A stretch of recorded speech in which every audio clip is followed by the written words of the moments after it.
Hello and welcome to NPS Now, your source for news and information about Norfolk Public Schools. I'm your host, Karen Tanner, and with me today is Dr. Michael Cataldo. He is the Executive Director of Curriculum and Instruction, and then also we have Gwen Collins. She is the Senior Coordinator for English. Welcome to NPS Now. Thank you very much. Thank you. We've been talking a lot about literacy this year, and that's one of the special wheels that Dr. Boone has on her plan for NPS redesign. And we've been talking about literacy a whole lot, even with the energy bus and this summer, a lot of professional development. So you have been putting the finishing touches on the literacy plan for Norfolk Public Schools. Where are we with that plan? Well, the plan is it's a comprehensive plan. It's a plan where we really focused on getting the stakeholders involved. So we went through, developed a steering committee. With the steering committee, we then focused and moved on to teacher surveys. So after surveying teachers, we got into classrooms, saw what exactly was going on in the classroom itself. And then we moved to focus groups. So we had focus groups with teachers, with administrators, as well as parents. And so we kind of brought that information together, looked at research for best practice, and kind of put things together. We also did an audit of our current program. So we're really excited. We're very excited to be bringing that literacy plan to the forefront very soon. And Dr. Bailey talked about our video SOL scores, and English scores have really gone up. What do we attribute that success to? Well, I think one of the things that we can attribute it to is that we've really focused on professional development with our teachers and engagement in our classrooms. So along with the professional development, we have used our reading specialists. We've kind of redesigned their roles in the schools where they're working as coaches. So they're side by side with our teachers in our classrooms. Yes, and with our professional development, we're really focusing on having a consistent message, consistent practice in the classroom, a common language, and really building the capacity of our teachers in the area of literacy instruction. What does that professional development training look like? Well, we actually looked at we had a couple different phases. Phase one, we were focusing on our elementary teachers. We looked at K-2 teachers, looked at a small group instruction. Then we focused on 3-5 instruction, where we're looking at guided reading. So we had that component. Phase two, we were looking at the secondary level. So we were looking at what are the needs of adolescent students and determining what those needs are. And then focusing again on some small group instruction there. We did a lot of observations and really are tying those things together. So when we are making suggestions, recommendations, it's based off of what we're seeing in the classroom. And you work a lot with the teachers, so what does that guided reading look like? I do. So guided reading is a differentiated instruction model where to promote the proficiency of reading in our students. And so teachers work carefully to select texts, then they explicitly teach reading strategies for those, and then the students during that reading group are actively engaged in reading text. And the ultimate goal of a guided reading group is to become a better reader. So how does this help our students? Because they are actively reading on a daily basis. They are learning reading strategies, so how to think while they're reading, things that we do as adults automatically when we read something. Our students don't have those tools, and so our teachers need to teach them explicitly what to do when you're reading, what things are going on in your head as you read something. But expound for us how we're making literacy engaging for our students. Well, I think, we've got a lot of exciting things going on in our classrooms, and one of the things that we keep talking about is that really things that evoke emotions in our students and capture their attention and ignite their imagination are books.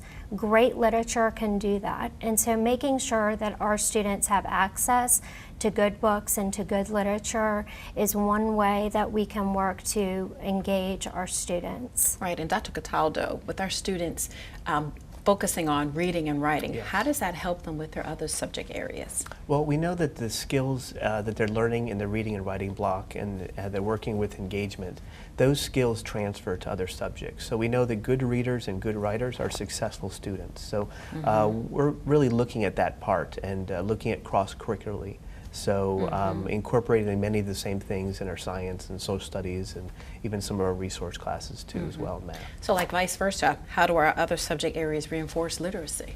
Well, we have had a strong focus in our curriculum instruction department to looking at literacy and writing and reading across the curriculum.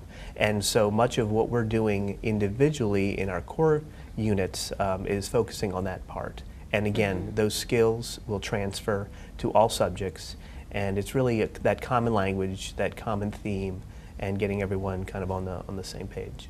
And I understand, Gwen, you've established a particular brand for literacy. We Tell us about have. that. We're super excited about our hashtag NPS Literacy Strategic, Authentic, Engaged. So strategic is exactly what I was saying before. Our students need to learn how to be strategic readers. When you read, you question, you draw conclusions, you determine what's important, and that is being a strategic reader. So that is our first word there, strategic, and our next word is authentic. So we think that the tasks that our students are engaged in should be relevant to them and authentic with the things that they're doing in their classroom. And then engaged, our students should be engaged at all times in our English classrooms and in all of our classrooms. And to be engaged in a reading classroom is doing one of three things. You're either reading, you're writing, or you're talking about what you're reading and what you're writing. So talk to us about that 14.2. That's right. Parents are hearing that this I year. know they are hearing that 14.2. So read 14.2 is that we want our students to read 14.2 minutes every single day. Students who do this become better readers. It's just like playing a sport. You don't become better watching someone play a sport. You actually become better at playing and doing the sport. And so that's how, we want our students to actually be engaged in reading and trying to read independently for 14.2 minutes every day.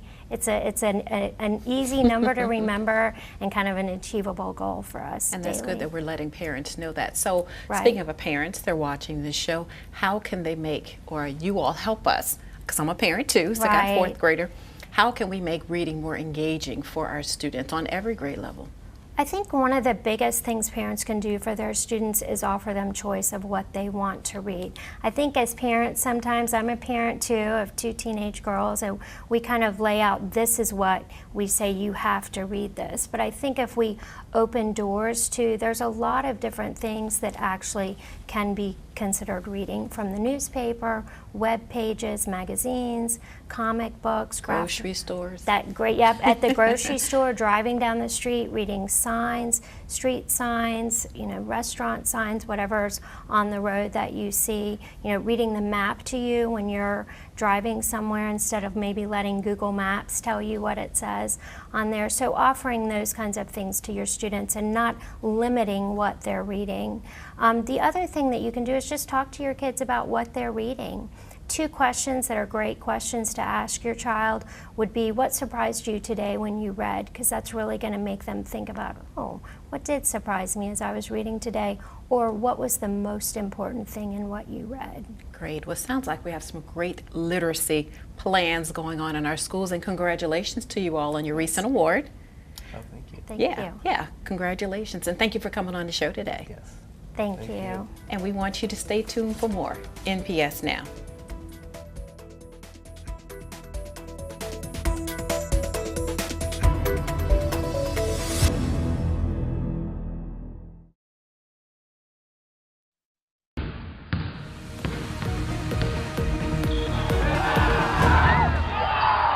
Welcome back to NPS Now. I'm Steve Sutmiller, Senior Coordinator of Athletics. Today in the studio we have a special guest. We have Joanne Renn, the Athletic Director from Virginia Wesleyan University. Welcome. Thank you, Steve. Glad to be here. Okay, Joanne, we have you here to talk about athletics at the collegiate level and information for our student athletes. But before we get into that, let's talk about Joanne Renn. Who is Joanne Renn? Well, gosh, it goes back a long way. I've been at Wesleyan. This is my 27th academic year, and I'm just lucky to be there. I have come up through the ranks. My father was a civilian personnel director at NOB, and he always said, just never say no. Whatever they ask you to do, just do it. And that's kind of been my path at Wesleyan. I started out, I was kind of doing two jobs. I was over at Norfolk Academy, And Don Forsythe, the AD at Wesleyan at the time, was looking for a part-time tennis coach. I said, sure, I can do that. Having not asked John Tucker at NA first, but thankfully he said, yeah, you can try to do that, see how it works out. And pretty much the rest is history. It's a great spot. I began to coach basketball then, went into advancement a little bit, which is not my niche.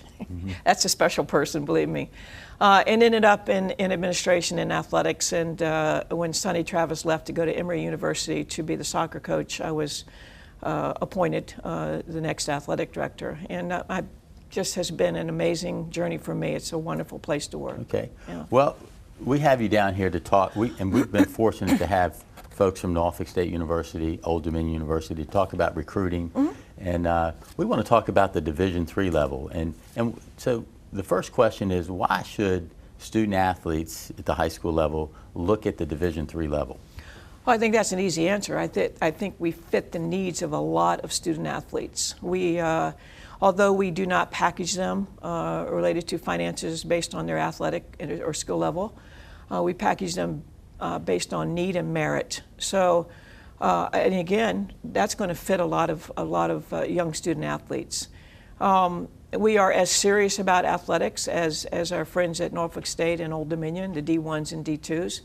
The only thing that makes a difference between each student athlete is that they are maybe a little bigger, a little faster, a little stronger. The heart is still there.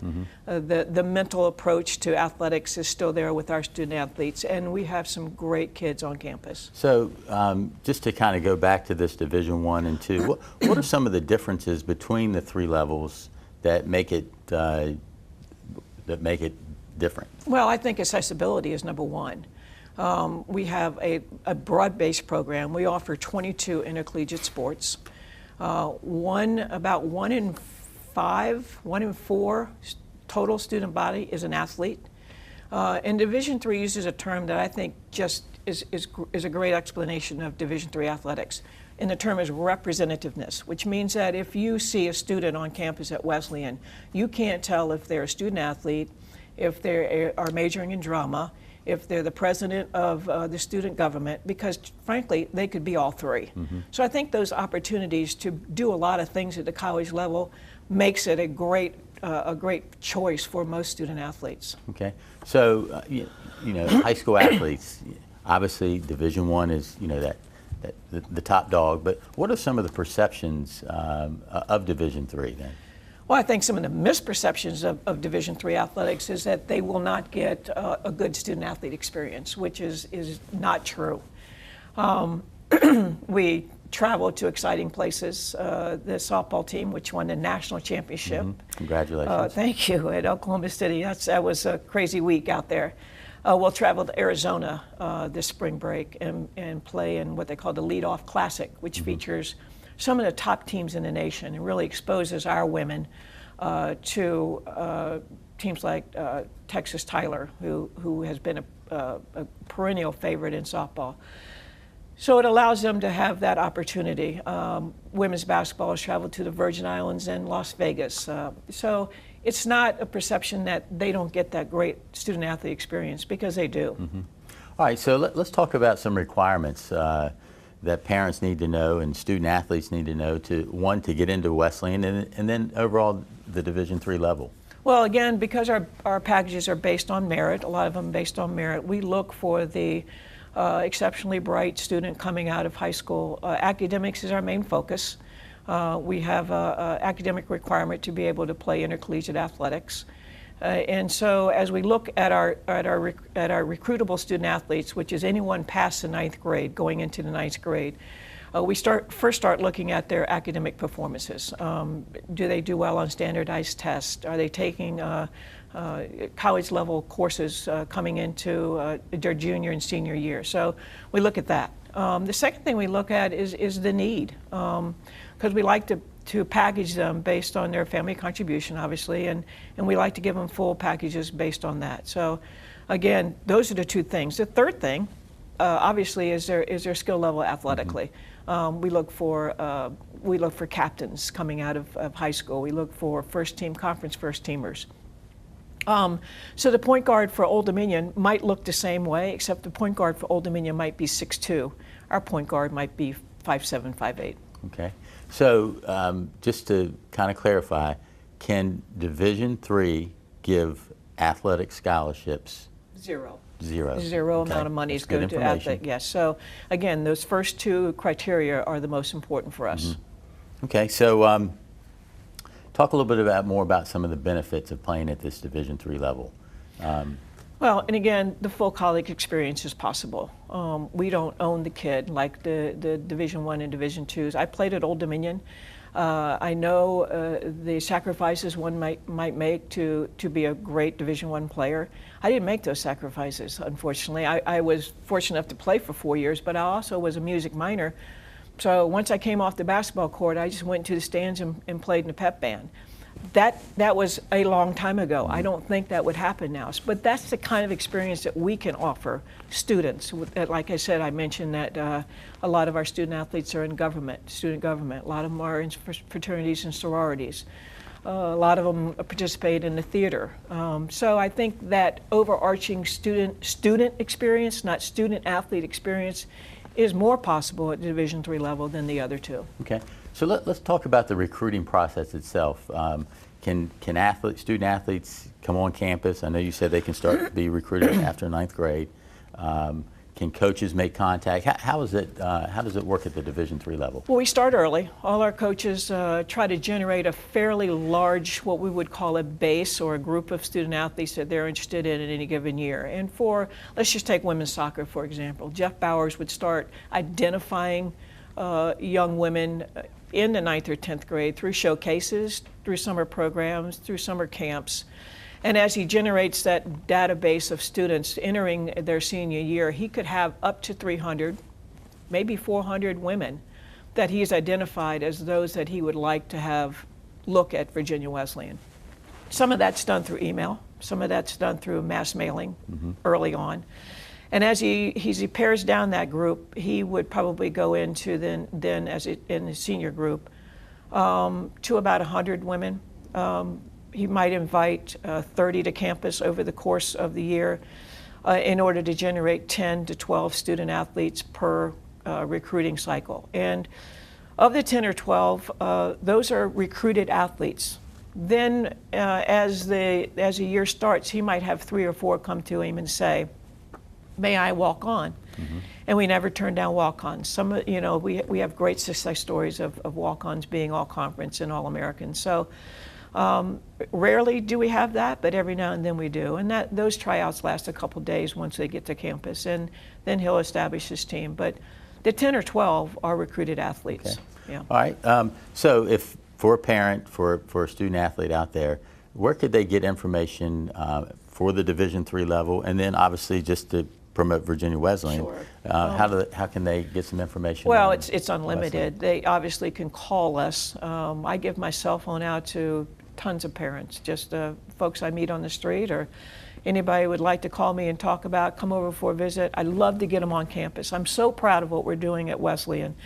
It is a growing, dynamic campus that is with Scott Miller coming on board, our new president. I keep saying new, but he's been there, he's starting his 3rd year. Has just done an amazing amount of work, and he works hard to identify folks that would love to come to Wesleyan. The other thing is just go online. We have a great website, not only athletic website, vitabu.edu, and then go on to ncaa.org Division III, Okay. because they have just an amount of unlimited resources, not only with compliance, but recruiting, and just general information about Division III, which I think just doing a little bit of that research, they'd find out a lot. Okay. Well, great information. We appreciate you coming down here. Absolutely. I know you're a busy Anytime. person. So again, thank you. Sure. More NPS Now after this.